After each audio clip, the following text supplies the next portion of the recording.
is WJST in Parma, Norwich, and Tuscaloosa, bringing you the highlights of Week 2 of the 1972 baseball season.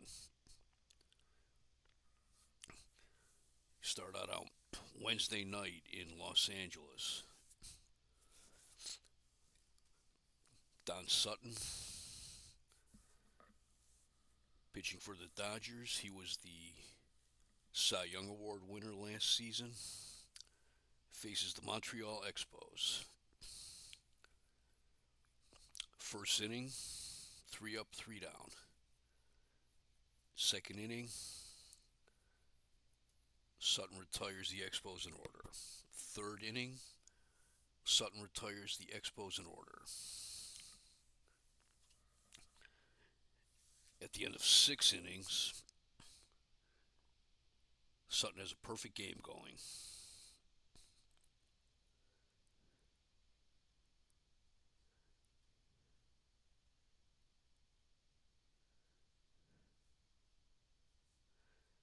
All right, let me.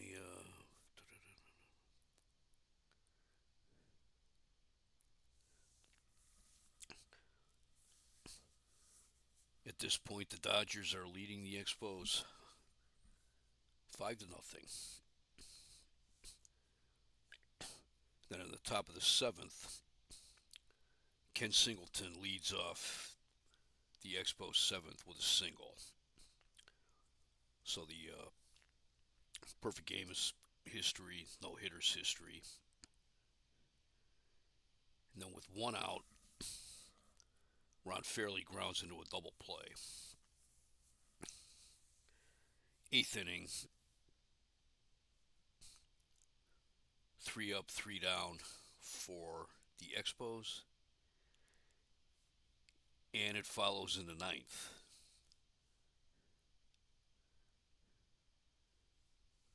Three up, 3 down.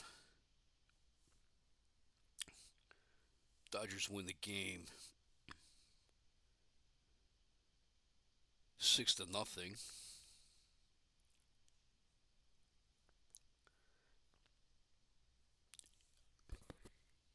And Sutton faced the minimum amount of hitters, 27 up and 26 of them down. In real life, he's on the Sporting News cover this week. Dodgers sweep the Expos and win 2 of 3 from the Mets.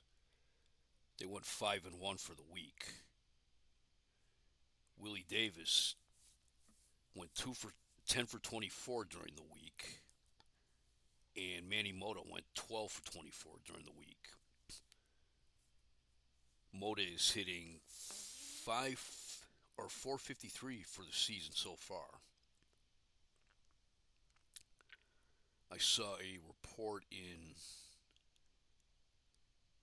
Sports Illustrated that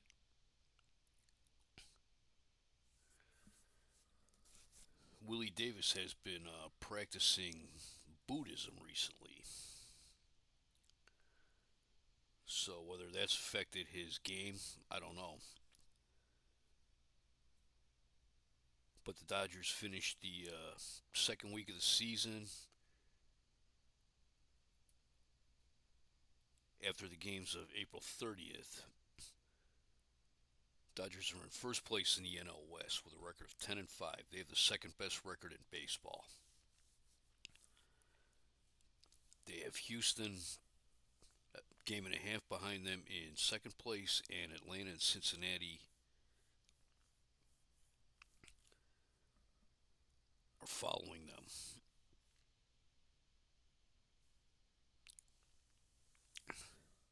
A Thursday night in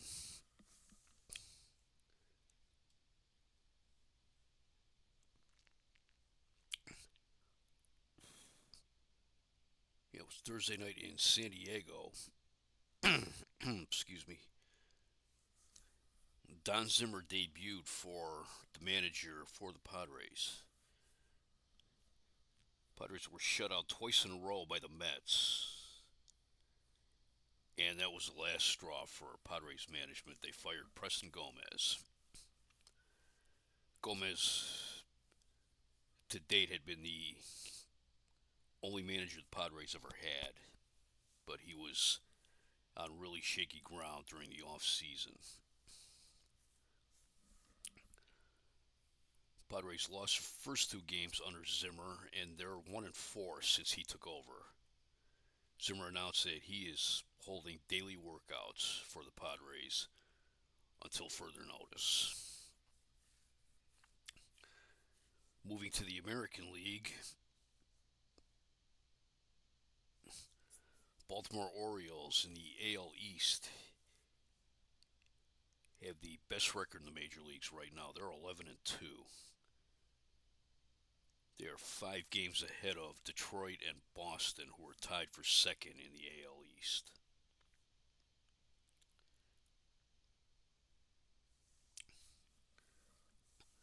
Boston went 5-0 for the week, including a 3-game sweep against the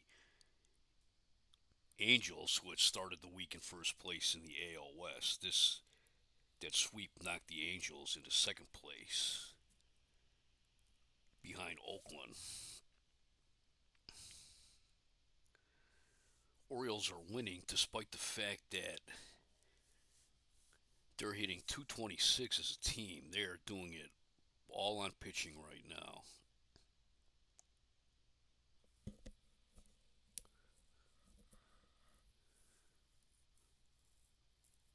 Their leading hitters are Don Buford hitting 280. Dave Johnson has 2 home runs, 9 runs batted in. He's hitting 227.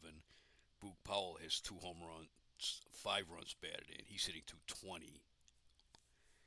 Part-time player Terry Crowley's hitting 429, and part-time catcher rookie Johnny Oates is hitting 462. But their pitchers are another story. Pat Dobson 3-0. Dave McNally 3-0. Mike Cuellar 2-1. He has a whip under 1. Jim Palmer 2-1. He's actually been struggling the most, if you could call it that, as their of the Orioles starters. No one in the Orioles bullpen has given up an earned run yet.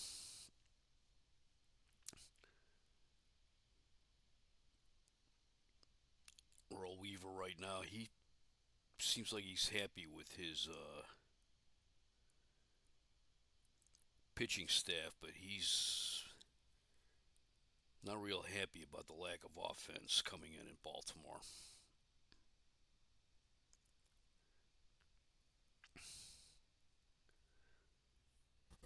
Back to the National League West.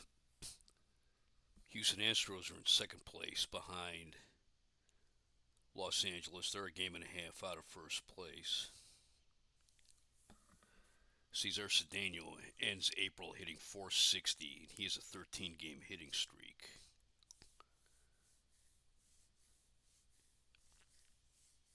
Houston leads the majors right now with 24 home runs.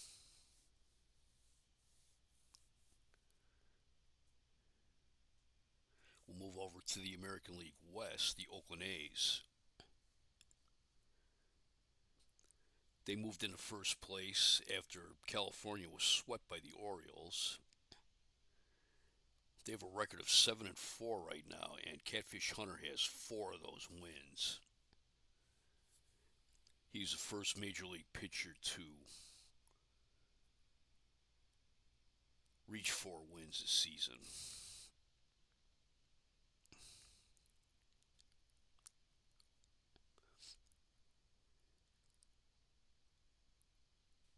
And on Sunday,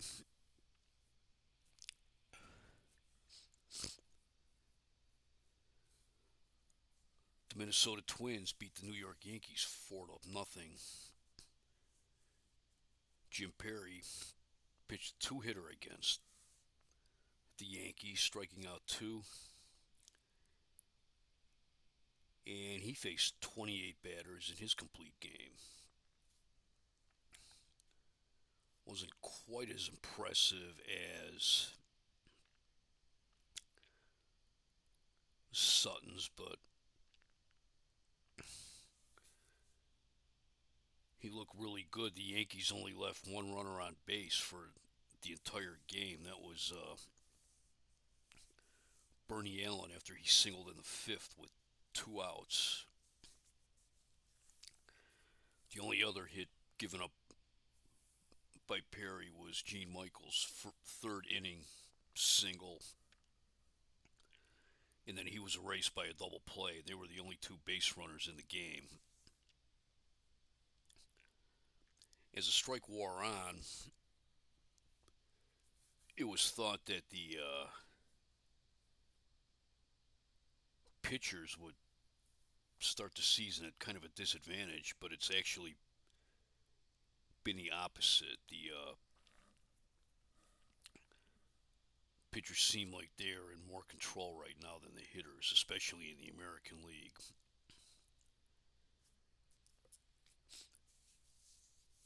So we're expecting to, I shouldn't say expecting, wondering more how long this will last and when the hitting will pick up. And if a team like Baltimore will be able to maintain their pitching dominance.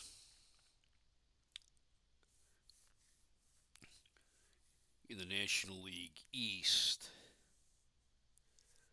the Pirates are in first place.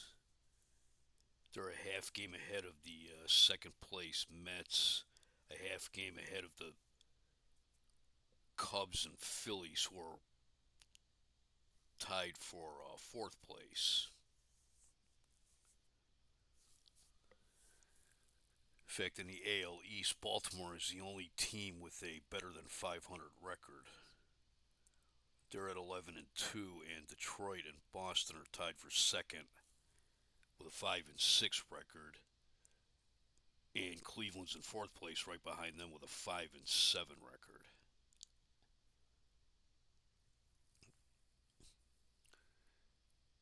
And every other race so far, after 2 weeks, is still close. The AL West, there's only a 3-game difference between the first place Oakland A's and the last place Texas Rangers. While in the NL East, there's 4 games separating first place Pirates and the last place Cardinals. And in the NL West, there is a 4.5 game difference between the league leading Dodgers and the tail enders, Giants and Padres, who are tied. In fact, San Francisco, I don't know if this is being looked at as pushing the panic button or not, but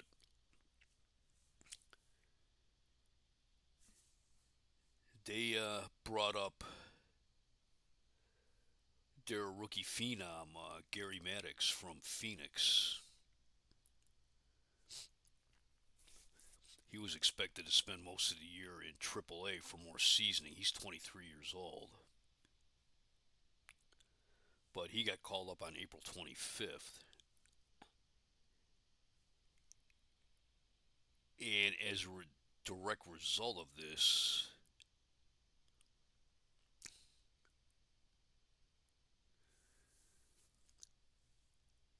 Willie Mays has been turned into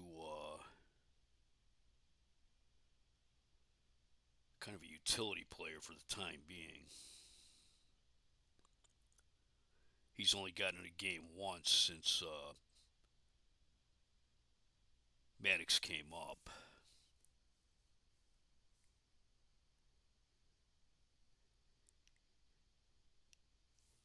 And that was as a pinch runner.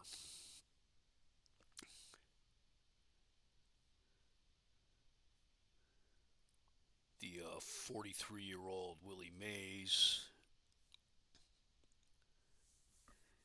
even after winning the MVP last season, he does look like he might be slowing down a little bit.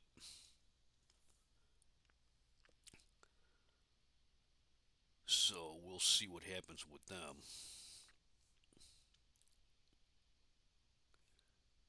On the Cleveland Indians front,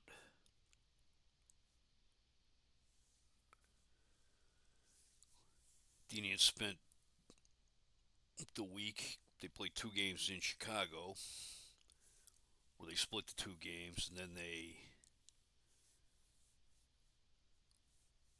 had a 3 game set in Kansas City, and Kansas City took 2 out of the 3. This week they make their first trip to Arlington, Texas, and they will be at Cleveland Stadium this weekend facing the Chicago White Sox.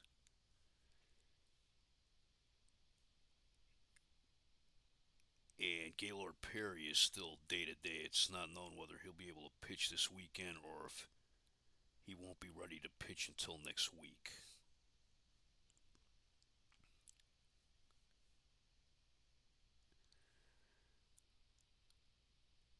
Right now, that's about all I have for the progress of the season. Got a little behind on where I wanted to be in this season so far. My real life kind of got in the way a little bit. But we'll be back later this week with the Indians games from Cleveland Stadium on Saturday and Sunday against the White Sox. And it looks like the game of the week is scheduled to be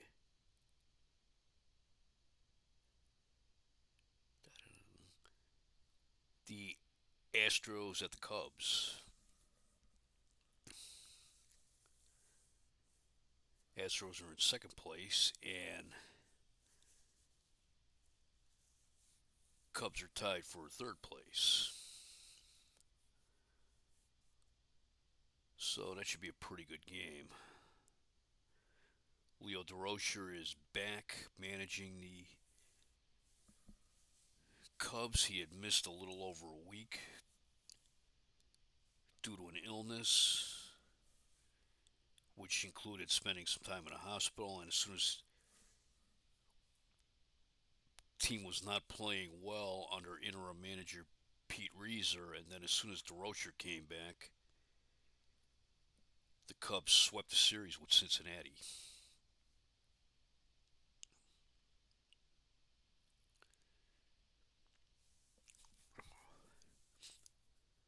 And Houston had a 5 game winning streak. In fact, they swept the Cubs while Durocher was out. Then they won 2 in a row against Cardinals and lost 5-4 on Sunday. So right now they both got off to a pretty good start.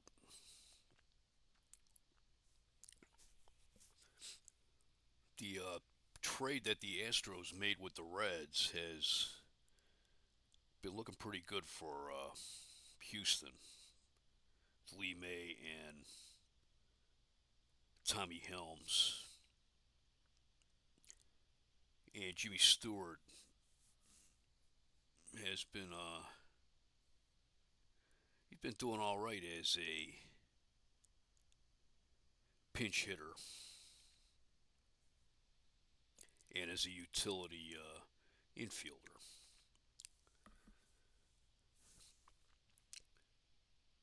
Trade it also seems to be working out pretty well for Cincinnati.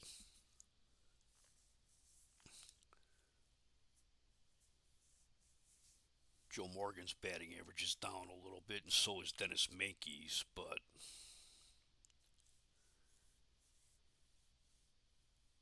I got a feeling they will improve pretty quickly.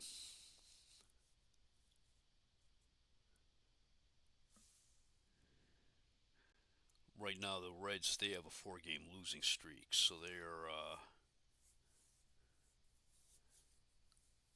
they have a below 500 record. They're in fourth place in the NL West.